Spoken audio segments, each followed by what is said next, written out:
Welcome back from the ad break. You are still watching Prime Life. Now, my next guest is Kevin Lings, a renowned economist who is well versed in the ins and out of the South African economy.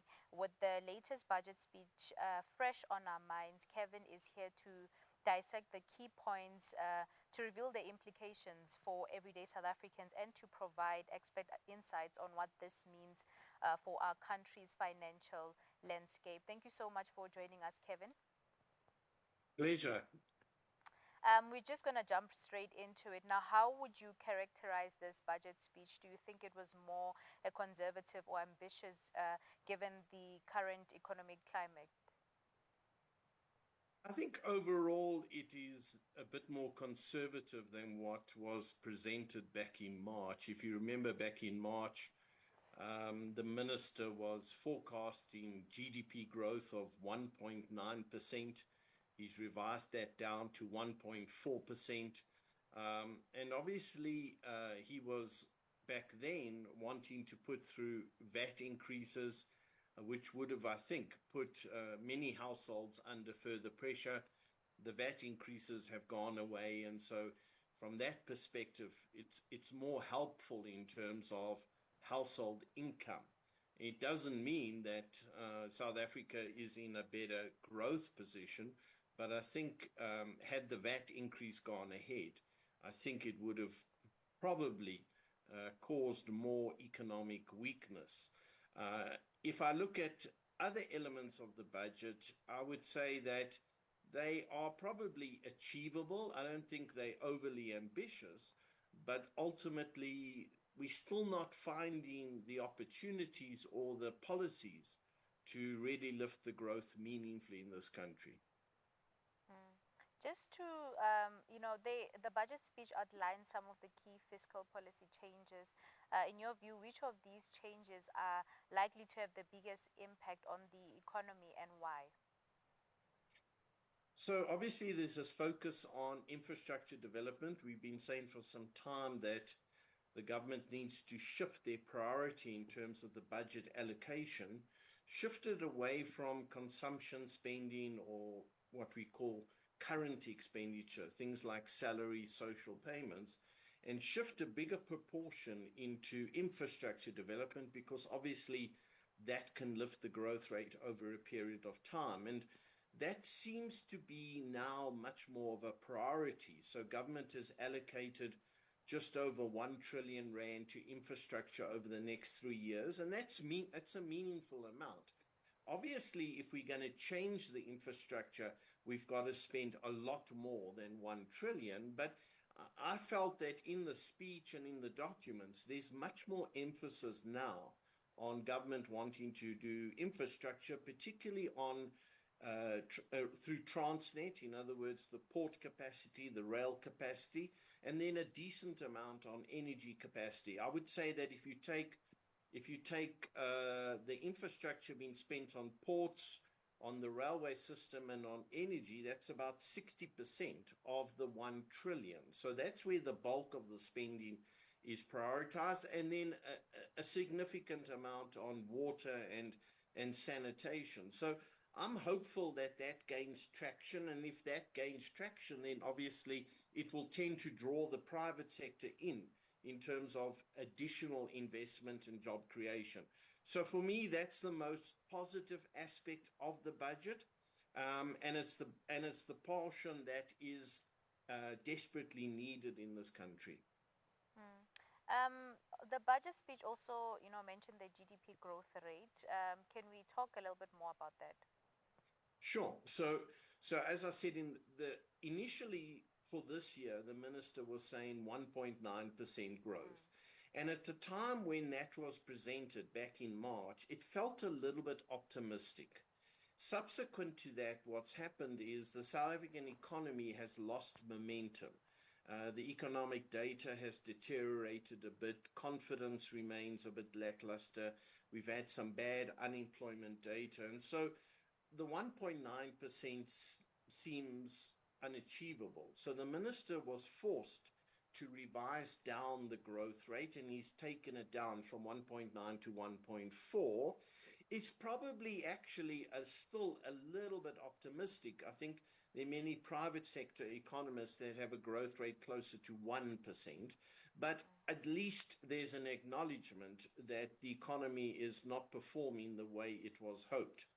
You don't want to live with a 1.9% GDP growth, fool yourself that the economy is going to do better, and then during the course of the year, you find that you're way behind in terms of your budget parameters. So it's much better to set your budget that is in line with what is an achievable growth rate. So I think that that's a more conservative approach now, a more realistic approach.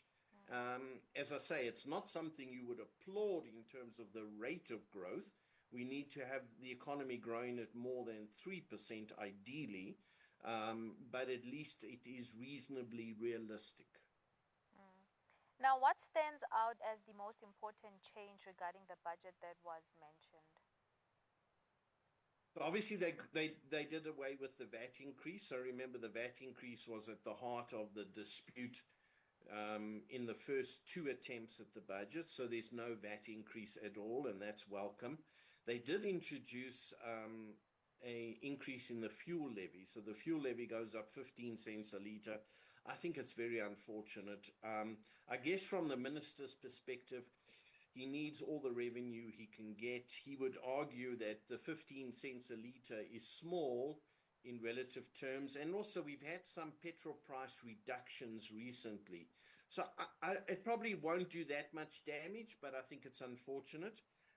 But doing away with the VAT increase was the biggest change. And what that meant was he had to cut expenditure in order to make the numbers work, essentially, in order to ensure that the debt level doesn't get out of hand. And so over the next 3 years, he's cut expenditure by in and around 60 billion in various areas. And I mean, while that might not sound ideal, that is a better outcome than increasing the VAT rate and putting the household sector under more pressure. So I Mm. think it's a welcome development. Mm. Now, can you please tell us about South Africa running a budget deficit? So we run a deficit. In other words, the government spends more than they get in terms of tax revenue. And the deficit at the moment is projected at 4.8% of GDP. We've had worse deficits in the past, but 4.8% is on the high side. Ideally, you want the deficit to be lower than 3%. So over time, if you look at what the minister is saying, he's saying that over the next 3 years, we're going to get the deficit down closer to 3% of GDP. Mm-hmm. And so the overall message is that government wants to try and be disciplined, right? They want to try and control expenditure. They want to try and make sure the debt level doesn't get out of hand. And they have tried to put a budget together that will achieve that. But but we got to be realistic. That is a difficult task to achieve if you're only growing your economy at 1%. And so that's the overarching message. The message is if we keep growing this economy at 1%, then we're going to keep having budget constraints. We're going to keep debating these these changes and whether we not have to increase taxes in specific areas. And so to me, the message from this budget is we urgently got to lift the growth rate above 3%. And then all of this debate around minor changes to the taxes, that would all go away and we can get into a better position overall. Mm. Now, given obviously the budget that has been released, what is in your opinion, what do you think about our economic state as South Africa? So obviously we are not doing spectacularly well. We've been struggling now for 10 years. If you look at South Africa's economic growth over the last 10 years, the average growth rate has been 0.7%. 0.7, that's way too low. The population grows at 1.4%. So that means that 600,000 people every year enter the labor market. That's a net increase. People retire, people die, people leave school and university.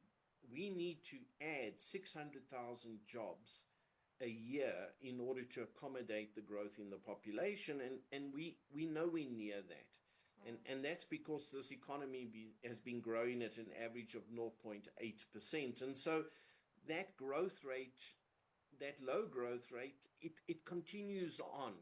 And and yes, you could always argue that it can be worse. We could be in a worse situation, but wow, we really, in terms of helping young people get job prospects, we really urgently need to lift the growth rate above 3%. And if we get it above 3%, then we stand a chance of creating 600,000 jobs a year. Mm. And given what you have said, what do you think? What is a practical way of curbing this difficulty that we are facing in our economy?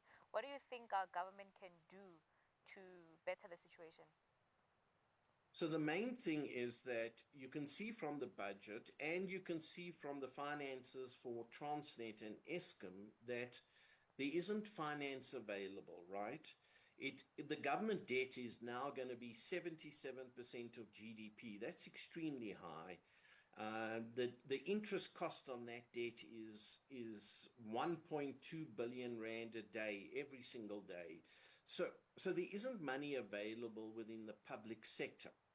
The good news is that within the private sector, particularly within larger companies and within pension funds, etc., there is money available, and that money wants to invest in this country.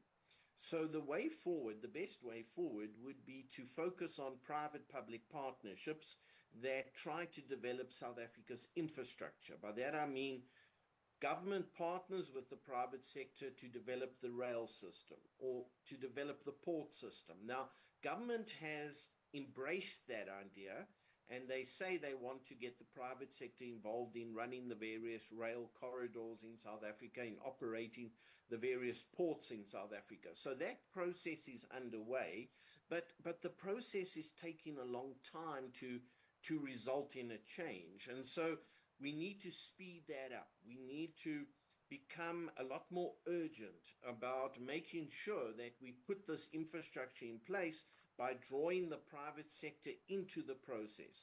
I think that would make money available, that would make expertise available, that would also in itself create a sense of urgency, and then in all likelihood, other investment would join in once the infrastructure starts to get developed. So I think the infrastructure has to be the key focus, but we've got to deliver that much quicker than what we currently projected to do.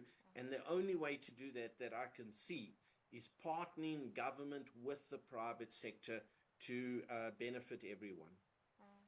I mean, thank you so much for sharing that with us, Kevin. Before we let you go, are there any words of closing or anything that you'd like to say to the viewers watching? So I think that overall, it's good that the Minister of Finance listened ultimately to the Government of National Unity partners.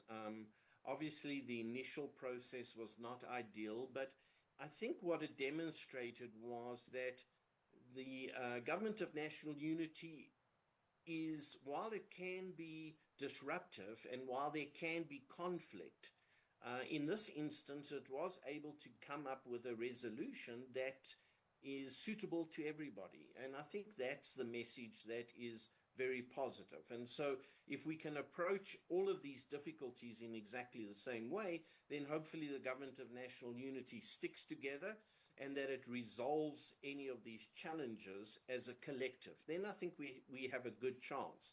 There was always the risk that the Government of National Unity would fall apart because of the fight over the VAT increase. And if that had occurred, then I think South Africa would have been worse off. So the fact that we've got past this, everybody seems to be on board with it. I think hopefully that's a positive message, and hopefully we can start to deliver the infrastructure more effectively. And as we do that, I think confidence in South Africa will pick up. Mm. Now, thank you so much, Kevin, for joining us and just for breaking down the budget speech for us this evening. Sure. Sure, no problem. Take care. Thank you so much. Viewers at home, that was an amazing conversation that I just had with the economist Kevin Lings, who was just sharing with us, the budgets or the breakdown of the budget speech that happened this afternoon at 2 p.m. But without wasting any time, let's go to a quick ad break. We'll see you right after this.